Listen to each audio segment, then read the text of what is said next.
A violência no trânsito é o tema deste Globo Repórter. O que fazer para acabar com a impunidade dos criminosos do volante que causam lesões e mortes nas ruas? O repórter Carlos Dornelles descobre que não há punição para os motoristas que matam pessoas em acidentes de trânsito nas ruas de São Paulo. O Globo Repórter ganhou os prêmios Vladimir Herzog e Volvo com a reportagem Morte no Trânsito de maio do ano passado. 10 meses depois, nenhum dos envolvidos naqueles crimes está na cadeia. A loucura dos pegas. O flagrante dos jovens que apostam corridas com final trágico. A luta para julgar o rapaz que atropelou e matou os 3 filhos de um casal. A dor de Isabelle, a única sobrevivente de um grupo de 12 adolescentes. Ao longo de um ano, 11 amigos dela morreram em acidentes de automóvel. E você vai poder dar pelo telefone a sua opinião sobre as causas da violência no trânsito. E vamos à nossa primeira pergunta. Você acha que se as leis fossem mais severas, haveria menos crimes no trânsito? Se a resposta é sim, ligue para 0800 10 33 11. Se a resposta é não, ligue para 0800 10 33 12. A ligação é grátis.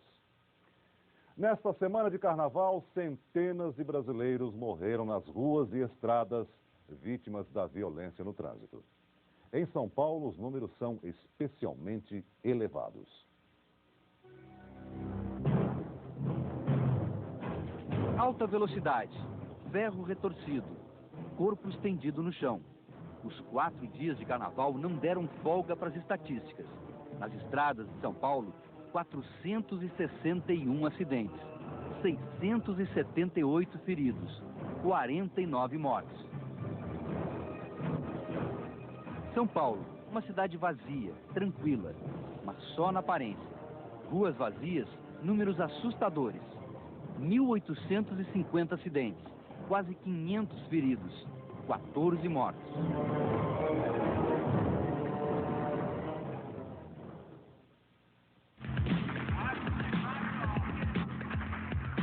Tem que taxar na rua mesmo. Minha placa? 120, 130. Aí fica apontado, nós arruma outro. 190 já bateu já.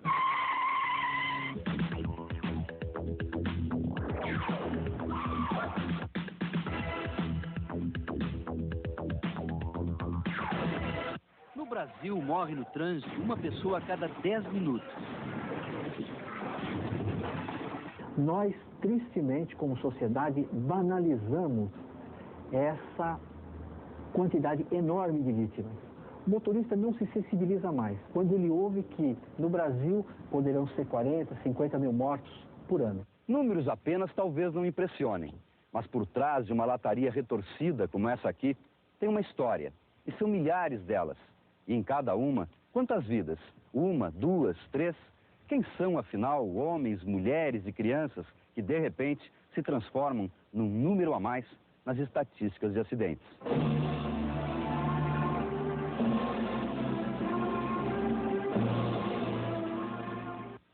Medo. Medo, né? Você ficou com muito medo? Fiquei com medo de... sei lá. Você tá com muito medo agora? Medo de parar de andar. Você tem medo de ficar paralisado? É, Você não tá sentindo as pernas? tô. Então você não precisa ter medo, não. Não? Nós encontramos Rodrigo numa noite de fim de semana. Uma noite de trabalho pesado para quem tem a tarefa de socorrer as vítimas do trânsito.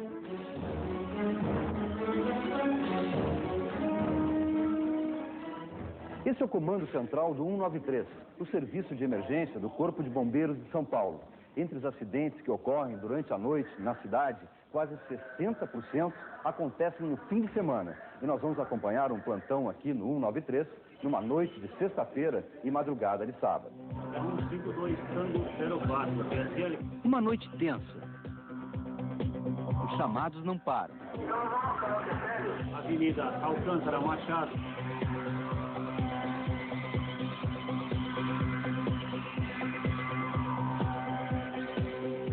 Alexandre, 22 anos, foi atropelado. O motorista fugiu. O jovem ficou abandonado na calçada. Alcântara Machado, que liga o centro à zona leste de São Paulo, se transforma no que todos chamam de pista de boliche. Os motoristas em alta velocidade atropelam tudo que tem pela frente. Olha só, é muito difícil de atravessar aqui, mesmo a essa hora. Não há fim de semana sem tragédia no meio da rua, hein? Já encerramos a apuração das respostas a esta pergunta. Você vai ver o resultado no próximo segmento do Globo Repórter. Na cidade de São Paulo, morre no trânsito um jovem entre 16 e 25 anos a cada 15 horas. Daqui a pouco, a loucura suicida dos rachas acaba sempre em morte.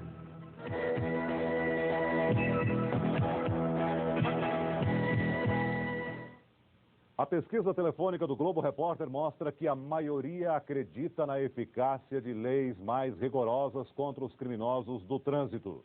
A pergunta: você acha que se as leis fossem mais severas, haveria menos crimes no trânsito? Responderam não, 7,5%. Responderam sim, 92,5%. O engenheiro de transportes Horácio Figueira, diretor da Associação Brasileira de Pedestres, acha que, mais do que leis severas, é necessária uma mudança cultural, pois as leis de trânsito que existem não são cumpridas. Você pode sair por aí hoje dirigindo e fazer qualquer tipo de infração que você não é punido. A probabilidade hoje de você ser punido no trânsito de São Paulo é muito menor do que você ganhar na cena ou na loto sozinho. Parece que as pessoas não têm interesse de acabar com essa farra, que realmente é uma farra, né? As pessoas estão morrendo, estão matando e parece que tudo é normal, né? Quer dizer, a gente está vivendo uma verdadeira guerra civil urbana e parece que há pouca gente interessada em que isso mude. Uma certeza da Associação Brasileira de Pedestres: o novo Código Nacional de Trânsito, bem mais rigoroso, vai fazer o motorista pensar duas vezes antes de cometer uma infração.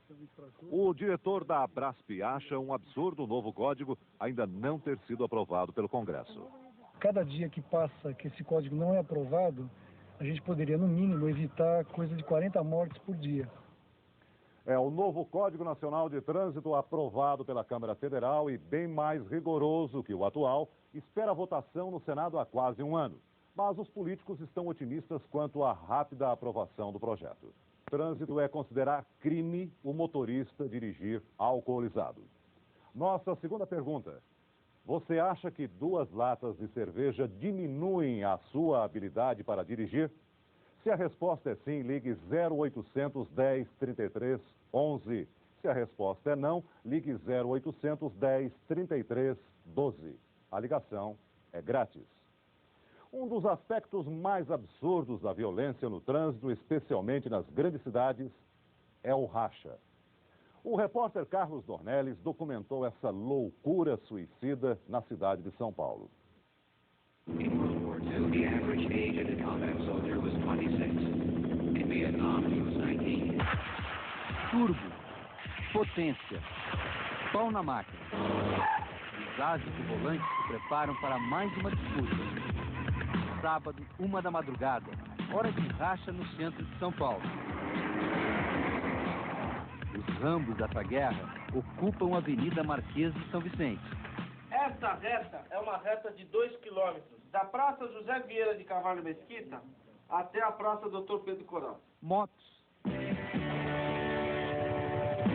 rádio, radar. A polícia se prepara para o contra-ataque num outro lado da cidade. Não é para ter colher de chá, seja quem for, principalmente os nossos companheiros de farda, porque está cheio aí. O público lota a avenida, torce pelos pilotos. Até imita o ruído dos motores turbinados. De repente,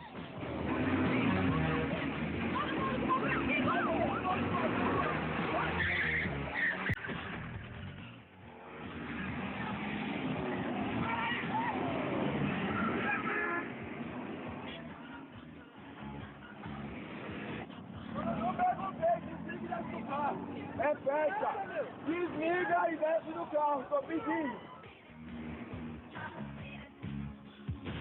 É uma questão de segundos. A multidão desaparece. Os que ficam cercados pela polícia juram inocência. Tava rachando? Tá nada, rapaz. Não tava rachando. Só nessa vida, não. Os carros todos incrementados aí só pra fazer barulho, né? Incrementado? Não tem nada aqui. Outros reagem. É por isso que Uma não tem que palhaçada, fazer. não tem que fazer mesmo. Os policiais aí. Mas a polícia já tinha anotado as placas. Não tava rachando. E por que você acha que essa placa tá anotada lá? Ah, não sei. Sua placa. 11 carros foram apreendidos. Agora nós vamos conduzi-los para o distrito, eles serão autuados em flagrante por direção perigosa. Mas o caso ficou parado na delegacia. Nenhum inquérito, nenhum processo foi aberto. Apenas um registro no boletim de ocorrência. Delito não caracterizado.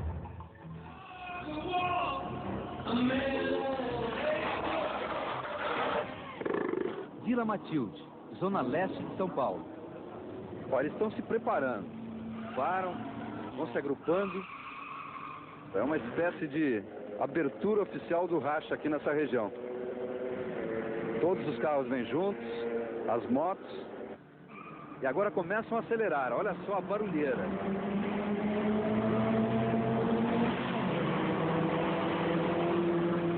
Vários dos carros vêm com os faróis desligados. E numa velocidade dessas, com tudo apagado, uma avenida pouco iluminada, dá para imaginar o que é o perigo com essa velocidade aí. Passa fácil de 130 km por hora. Oi, chefe. Qual o máximo que você já colocou nesse carro, hein? Aí, não coloquei tudo ainda, não. Mas o que foi o máximo? Sei lá, 180. 180? E até onde você vai, então? Você disse que não chegou no máximo. Ah, mas o máximo é 190, 200 e... Você ainda chega lá? Chego.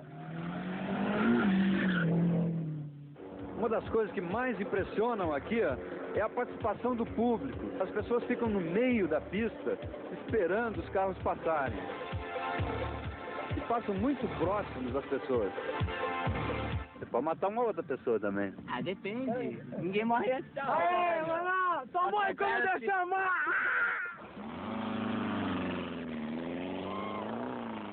Agora um grupo só de Fuscas. E olha só, tem dois garotos que parecem de mãos dadas. Não, na verdade parece que estão segurando um pedaço de pano ou coisa parecida. Muito próximos um do outro. E a toda velocidade. Agora é uma exibição com motos. É como se tivesse quase um cronograma de exibição. Essa caminhonete passa aí com frequência, no máximo de 10 em 10 minutos, com um jovem atrás fazendo malabarismos e numa velocidade incrível. Quantos anos você tem? 24. 24? Você racha desde que idade? Ah, desde os 14. Desde os 14 anos? E nunca teve um acidente, não? Não, nunca. Graças a Deus. Nunca? Você não tem medo de acontecer um acidente? Não, eu confio em mim e na máquina. É mó emoção. Você não tem medo, não? Aí se capotar, nós arruma outro. Só não pode morrer. Minutos depois, uma ambulância passa a toda velocidade. Menos de 2 quilômetros dali, uma caminhonete está destroçada.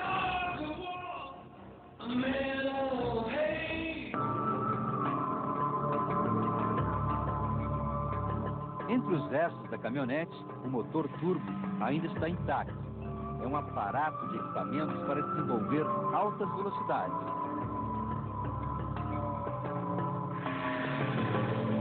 A gente estava no barzinho lá, né? Aí o Paulo falou que ia dar um rolê na Vila Matilde e depois ia para Interlagos. Paulo é motorista. Paulo é motorista, dono do carro. Ele tinha bebido muito? Tinha bebido um pouco, né? Não tava falando muito as coisas certas, não.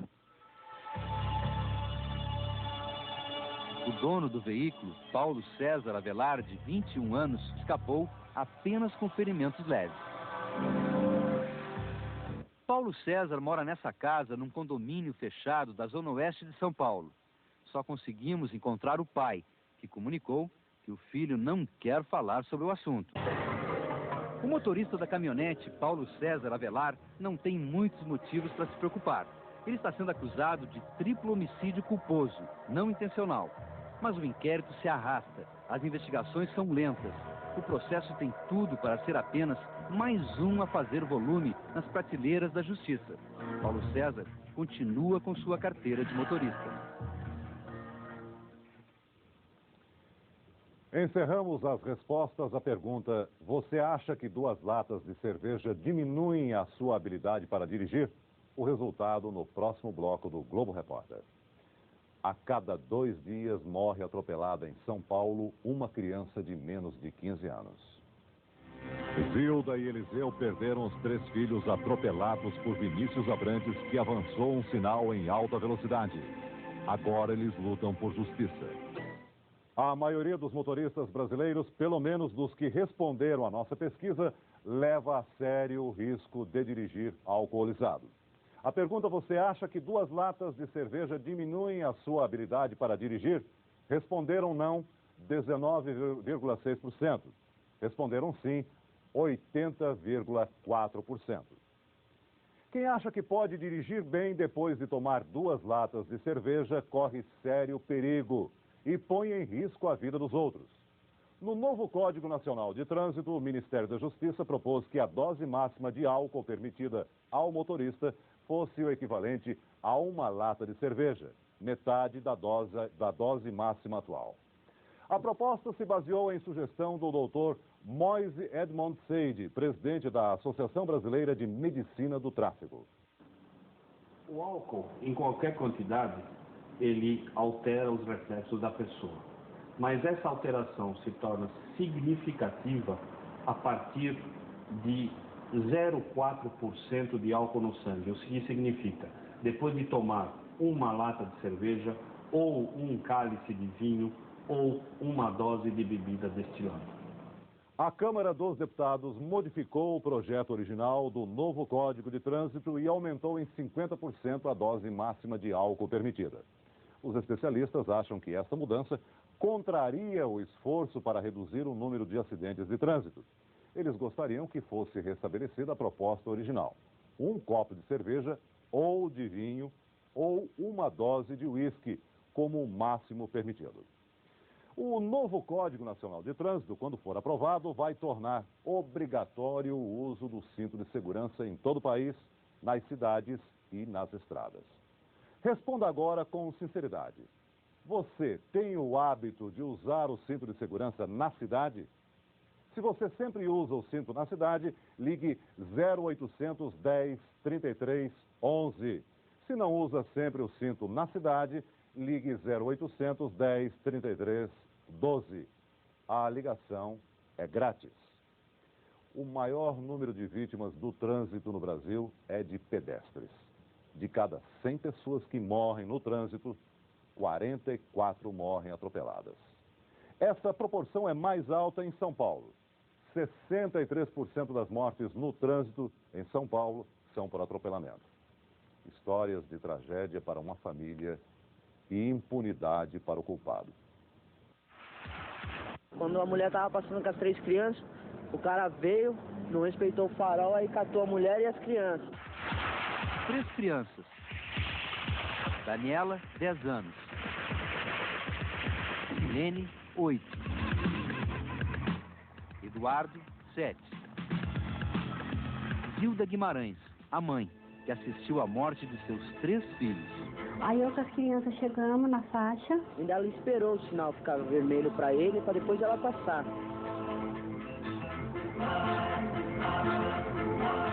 É costume da gente olhar, né?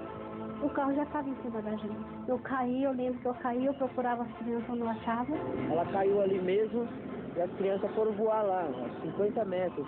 Lá naquele poste? Lá naquele poste. Vinícius aguarda julgamento e não quer dar entrevista. Vinícius, você tem esperança de ser considerado inocente?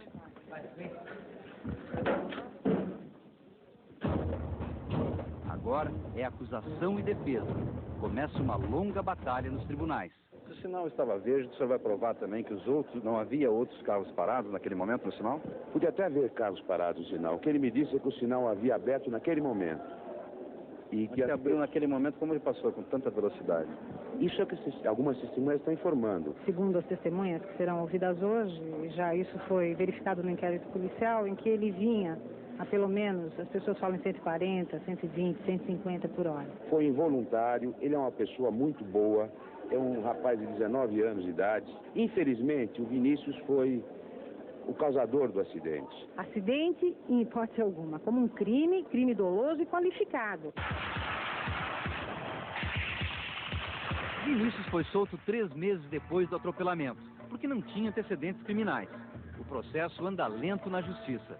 A tática da defesa é ganhar tempo e contar com a prescrição da pena se o réu for condenado. A regra hoje na justiça é a pouca importância que se dá aos crimes no trânsito. A equipe do Globo Repórter percorreu delegacias, varas criminais e Instituto Médico Legal de São Paulo para investigar o que acontece com os processos. Escolhemos um mês, agosto de 90, quando ocorreram 170 mortes no trânsito. Dos 170 casos, quase 80% foram simplesmente arquivados. Em apenas 10% dos processos, os réus foram condenados. Nenhum foi para a cadeia. Parece mesmo que nenhum criminoso do trânsito tem culpa. Em São Paulo, existem cadeias superlotadas. São 40 mil pessoas nas penitenciárias do estado. E não há notícia de uma sequer que esteja presa por ter causado morte no trânsito. Os atrasos. Mário Pini vinha por essa avenida com sua motocicleta. Ele ainda não conhecia um jovem que vinha de carro na direção contrária e fazia uma conversão proibida aqui, como esses motoristas estão fazendo. Era um carro grande, potente, dirigido por Sérgio Porto, um jovem de 17 anos.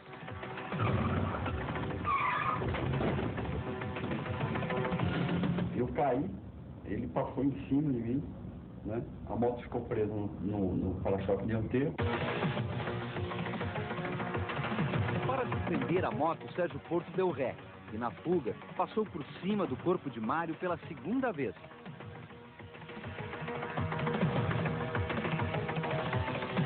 Mário Pini teve traumatismo craniano e só 14 meses depois saiu do estado de coma, paralítico. Sérgio foi condenado a pagar uma indenização equivalente a R$100 mil, mas desapareceu. Desapareceu para a justiça, mas não das ruas de São Paulo. 4 anos depois, o mesmo motorista, Sérgio Porto, vinha nessa avenida, na zona oeste de São Paulo. Estava em alta velocidade. Em primeiro lugar, bateu nessa árvore e depois acabou atropelando 2 garis que estavam descansando aqui, no horário de almoço. De novo, Sérgio Porto fugiu, dessa vez deixando o carro para trás. O caso foi arquivado pela justiça. Não sei qual é o direito que a gente tem de quem é atropelado, que acontece isso.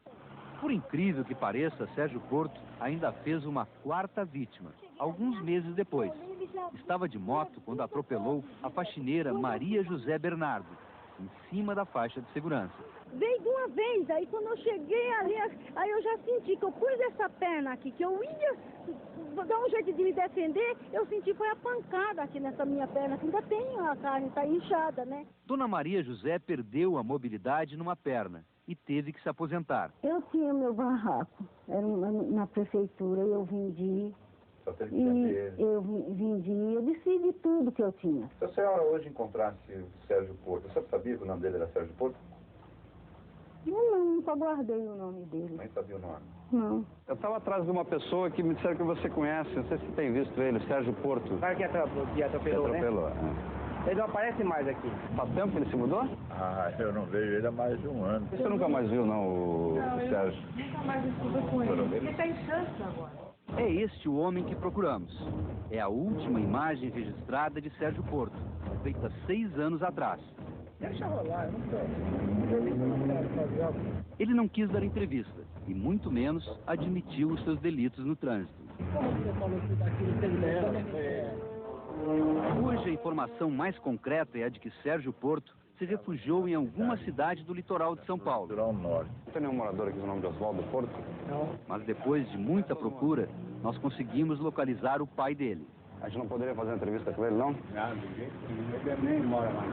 Ele atropelou várias pessoas já aí, né? Em acidentes diferentes. Né? Não, mas isso é... Seu Oswaldo parece aprovar o comportamento do filho. Ele tinha que, inclusive, indenizar uma pessoa e ele desapareceu, né? Não foi indenizar ninguém. Mas é que a justiça está atrás dele também, porque ele está condenado. É, está condenado. E daí? E daí? Esta é a imagem mais recente de Sérgio Porto, preso numa praia de São Paulo por dirigir sem habilitação, mas solto em seguida. Não há qualquer ordem de prisão contra ele. O pai, que deveria pagar a indenização a Mário Pini porque o filho era menor, morreu 3 meses atrás. Sérgio Porto continua dirigindo e habilitado. Alguém como Sérgio Porto, que cometeu tantos crimes no trânsito, pode continuar com a carteira de habilitação? Não vamos nem perguntar, não é? A resposta, obviamente, seria não. Mas no Brasil, os criminosos do volante continuam habilitados. Estamos encerrando a resposta à terceira pergunta. Você tem o hábito de usar o cinto de segurança na cidade? O resultado no próximo bloco. Daqui a pouco, o número de vítimas no trânsito seria bem menor se o brasileiro usasse o cinto de segurança. E a dor de Isabelle diante da imagem de 11 amigos que morreram em acidentes de carro.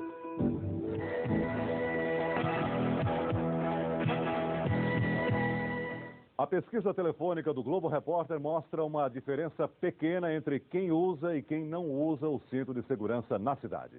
A pergunta, você tem o hábito de usar o cinto de segurança na cidade? Responderam não, 48,4%. Responderam sim, 51,6%. O inegável é que o uso do cinto melhora as chances de sair com vida de um acidente. São Paulo foi a primeira cidade a obrigar o motorista a usar o cinto de segurança. Desde outubro do ano passado, quem não respeitar a lei está sujeito a uma multa de R$ 159. Esse teste aqui é feito numa velocidade de apenas 9 km por hora. Mesmo assim, dá para se ter uma boa ideia do que acontece quando a pessoa sofre um impacto dentro do carro. Vamos lá? Pode. Viu o impacto principalmente aqui no pescoço, isso a 9 km por hora. Imagina então se você estivesse a 60 km por hora, no máximo, apenas 60 km. O impacto do seu corpo seria de um peso de quase 3,5 toneladas.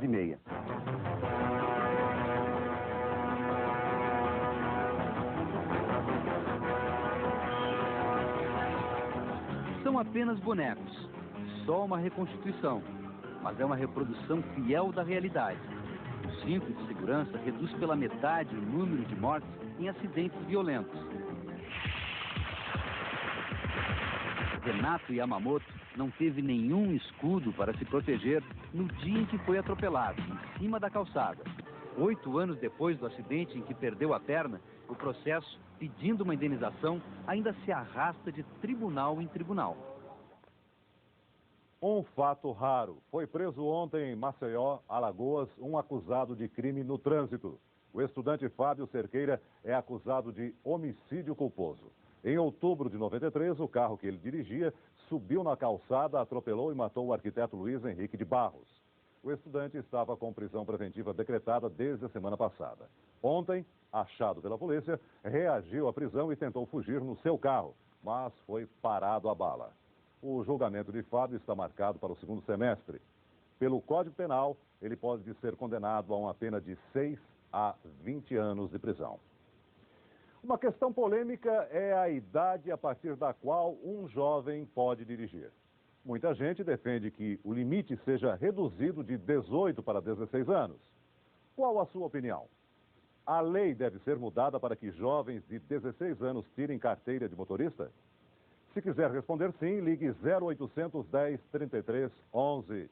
Se a resposta é não, ligue 0800 10 33 12. A ligação é gratuita. O jornalista Roberto Costa escapou por milagre de um acidente na estrada. Recuperou-se depois de 3 meses no hospital e fundou a Sociedade Brasileira de Vítimas do Trânsito. É dele a campanha Verão Sem Acidentes, que distribui folhetos com dicas para que os motoristas evitem acidentes nas estradas. A campanha também exige que o Congresso aprove logo um novo Código Nacional de Trânsito. Dentre as várias mudanças que nós esperamos com esse código, estão a punição rigorosa e pesada contra o crime e a delinquência de trânsito, a moralização da Carteira Nacional de Habilitação, porque hoje qualquer um tira uma carteira e não pode ser assim, e também queremos a definição de responsabilidade, porque temos acidentes graves em que não fica claro quem é o culpado, se é a imprudência do motorista, se é o desleixo em que se encontra a malha rodoviária e depois se é a morosidade da justiça brasileira. O que fazer para que os jovens não se matem ao volante? A dor de uma jovem. 11 amigos que aparecem no vídeo da festa de aniversário de Isabelle morreram em acidentes de trânsito. Você vai ver daqui a pouco. De uma jovem de São Paulo.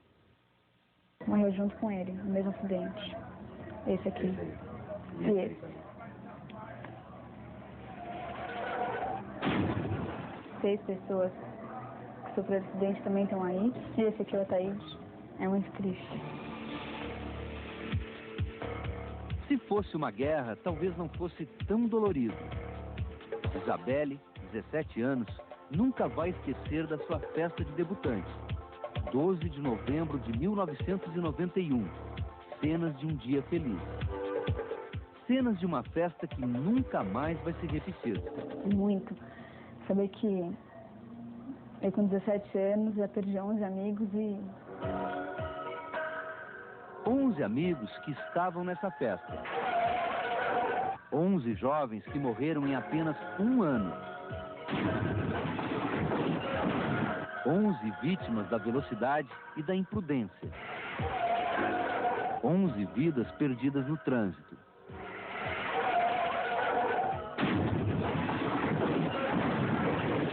Se fosse uma guerra, não teria doído tanto. O primeiro sentimento, quando eu vi ali o corpo do Ricardo naquele carro, foi de perplexidade, da falta de sentido da vida, né? Uma vida que a gente vinha ajudando a formar, acabar de maneira tão estúpida. Antônio Ataíde, engenheiro, 48 anos, pai. Nós cumprimos o nosso dever de pais. Pai de Ricardo, um dos personagens daquela festa. Nós conversávamos muito sobre esse assunto com o Ricardo. Jovem, bonito e com todas as chances de sucesso pela frente. A gente fez isso tudo, mas a gente fracassou. Ricardo não conseguiu chegar aos 20 anos. Era 20 de janeiro de 94. Ricardo está morto. Ricardo tinha um motivo muito forte para estar feliz naquela noite. Tinha passado no vestibular para a Faculdade de Comunicação Social e foi festejar com os amigos. Quando voltava para casa, já de madrugada, ele perdeu o controle do carro aqui nessa curva. O carro acabou se espatifando aqui nessa árvore e veio parar junto a esse muro.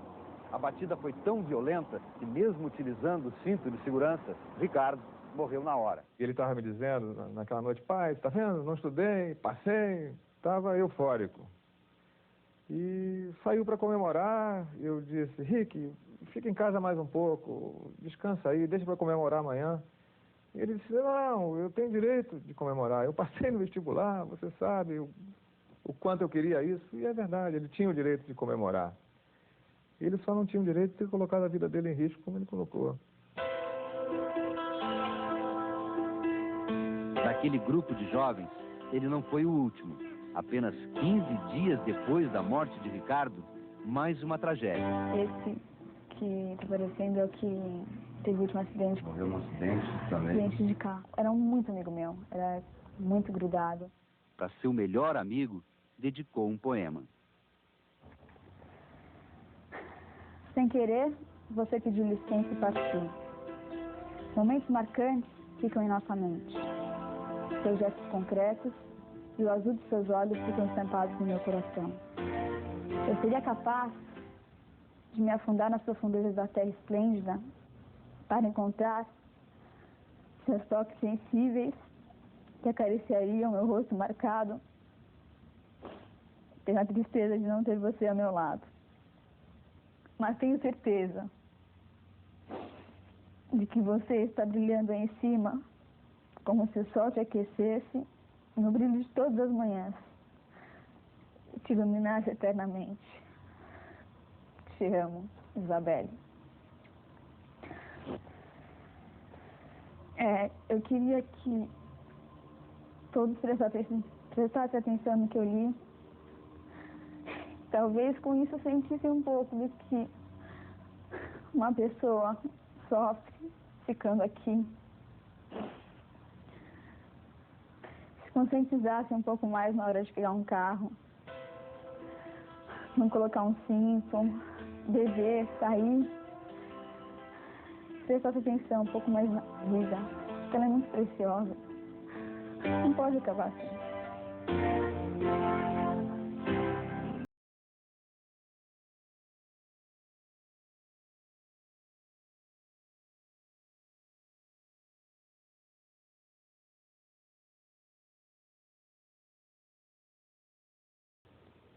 Jovens de 16 anos devem ou não dirigir? A pesquisa telefônica do Globo Repórter perguntou: a lei deve ser mudada para que os jovens de 16 anos tirem carteira de motorista? Responderam sim, 30,8%. Responderam não, 69,2%. No próximo domingo, volta do feriadão de carnaval, estão previstos imensos engarrafamentos nas estradas, muita imprudência e, como sempre, acidentes e mortes. Procure seguir as dicas da campanha Verão Sem Acidentes. Verifique as condições do carro. Só leve crianças no banco de trás. Use o cinto de segurança. Obedeça à sinalização. Só ultrapasse pela esquerda com boa visão. Respeite a velocidade máxima. Se dirigir, não beba.